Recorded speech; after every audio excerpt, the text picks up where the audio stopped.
What is going on, ladies and gentlemen? Welcome back to another episode of your favorite podcast, The Fantasy Birds. We're back in week 14 of fantasy basketball. We're talking 5 must-add waiver wire pickups in all league formats. Most trade deadlines have passed, so it's kind of hard to improve your team other than the waiver wire. So that's why we're getting into it. Waiver wire pickups going into playoffs. Some people starting their playoffs. Some people got a couple more weeks. But we're doing some 5 must-add waiver wire pickups. Let's get right into it. All right, we're going to go from 1 to 5 on our top 5 priority pickups. Number 1 being the most valuable, in my opinion. We'll start off with Moses Brown of the Oklahoma City Thunder. Al Horford recently told he will no longer be a part of their plans. He's going to be sitting the rest of the season. This is coming after Shai Gilgeous-Alexander had a pretty bad injury to his foot that it's going to leave him out for a couple of weeks, and they're really not going to be competing for that play-in tournament anymore. So they're really going to play their young guys. Al Horford, not a part of that plan. This could benefit Moses Brown in particular. Last 4 games, getting around 30 minutes a game, putting up 16 rebounds, 13 points on average, getting steals and blocks. So he's really doing it in all categories for you. It's really valuable in a points and category league. Moses Brown, definitely our priority list. Only 45% owned. Got to get that number up. Those minutes are going to be there. He's going to continue to produce. So Moses Brown, number 1 on our list priority. Some other guys we're looking at on the Oklahoma City team, Isaiah Roby and Aleksej Pokusevski, if I pronounce that correctly. But those 2 guys also could benefit. Isaiah Roby, early in the season, we saw a benefit without an Al Horford. But now that Moses Brown is in the fold, his numbers might be a little delayed. So Moses Brown, definitely our priority here. But Isaiah Roby and Aleksej Pokusevski, 2 guys we're keeping our eye on in the coming weeks. Moving on to our number 2 guy, it's Robert Williams. He's actually available in only about 35% of leagues, but still pretty high number, so we wanted to throw him on the list. Daniel Theis recently traded away from the Boston Celtics to the Chicago Bulls, and they brought in a Mo Wagner from the Washington Wizards. So it's a clearer picture for that front court for the Boston Celtics. Robert Williams putting up the minutes lately, around 27, 28 minutes. This was really the only problem for Robert Williams. Was he going to get those consistent minutes? He's getting those consistent minutes now. He's putting up big numbers, steals and blocks off the charts. His defense is much improved compared to a Tristan Thompson. So we expect Robert Williams to keep this production up with the minutes, the steals, the blocks, the rebounds. The points will come. He'll finish around the rim when given the opportunity. So Robert Williams, definitely better in a category league, but points league too, we're still keeping an eye. Just because those rebounds, steals, and blocks are so good, it's going to drive his value up with these minutes. Next guy we want to look at is Alec Burks of the New York Knicks. Now, Alec Burks really wasn't drafted very highly in drafts coming into the year, but he performed extremely well in the beginning of the season, putting up around 20 points a game. Then he got injured.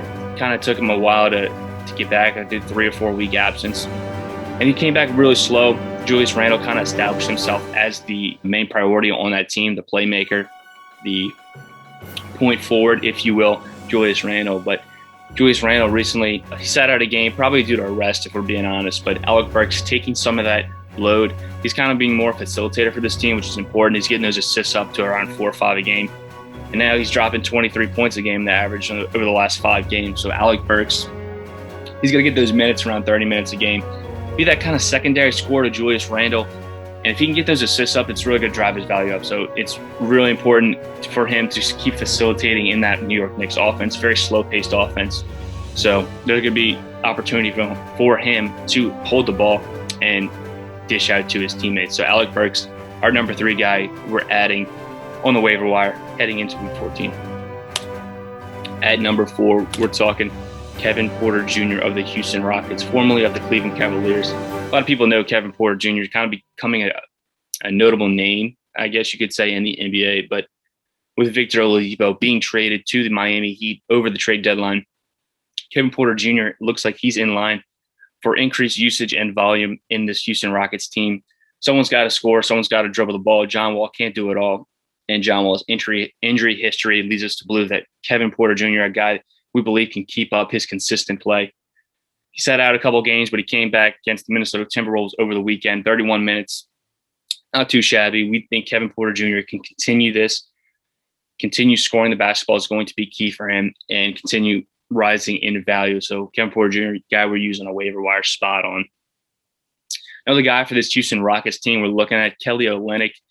Recently in that Victor Oladipo trade that the Houston Rockets really got boofed in, if we're being totally honest. But Kelly Olynyk in his debut over the weekend, no Christian Wood, which is important to note, but 25 minutes, had a solid game. Nothing crazy as compared to what he was doing in Miami, but some guy we're not looking at drop just yet. His usage could be up as a stretch for playing alongside of Christian Wood. So Kelly Olynyk, just a guy we're keeping our eye on there. Jason Tate, also a guy for this Houston Rockets team we're looking at. Kelly Olynyk and Kenyon Martin could hurt his value a bit, but Jason Tate still is a guy we're holding, especially in deeper leagues, just because waiver wire is so dry there. But keeping an eye on Khem Birch Jr., number 1 for that Houston Rockets team. At number 5, we're talking Chuma Okeke of the Orlando Magic. Not a lot of people know this guy. You're not a Magic fan, but Orlando Magic at the trade deadline, big sellers, probably the biggest seller in the league. Nikola Vucevic, Aaron Gordon, Evan Fournier all dealt out at the deadline, really building around their young core, Markelle Fultz, Jonathan Isaac, adding in a Wendell Carter Jr. and a Otto Porter Jr. So Chuma Okeke in the first game after the trade deadline had a decent game, 37 minutes, along with Khem Birch, who put up 37 minutes, both putting up good, solid points and rebounds. Chuma Okeke, a guy we're prioritizing over a Khem Birch just because he's a younger guy, probably more about in their future if he can continue to play well. And Wendell Carter Jr. and Otto Porter Jr. did not play in this game. We got to keep that in mind for Khem Birch. He had a really solid game. I would add him too, but I'm not prioritizing him just because we believe Wendell Carter Jr. is going to eat into that workload a solid amount as he looks to be their center of the future. But Chuma Okeke, a power forward, guy we're adding, late stash, deeper league kind of guy, but someone we definitely need to be keeping an eye on, along with an Otto Porter Jr. Hasn't played for this team yet, but we believe he could provide some significant minutes and maybe some significant value to revive his career coming out of Georgetown, where his career has kind of been disappointment at the number 2 overall pick. Other than these 5 guys we're looking at could be a Dennis Smith Jr. for the Detroit Pistons. Had a solid couple of weeks back, but DeLon Wright being traded, it's going to open up some value for Dennis Smith Jr. and Hamidou Diallo in Detroit. So guys, if none of these guys are available and you need some help, just a flyer, I'd pick up those 2 guys from Detroit. But other than that, that's going to wrap it up for this week's waiver wire heading into week 14.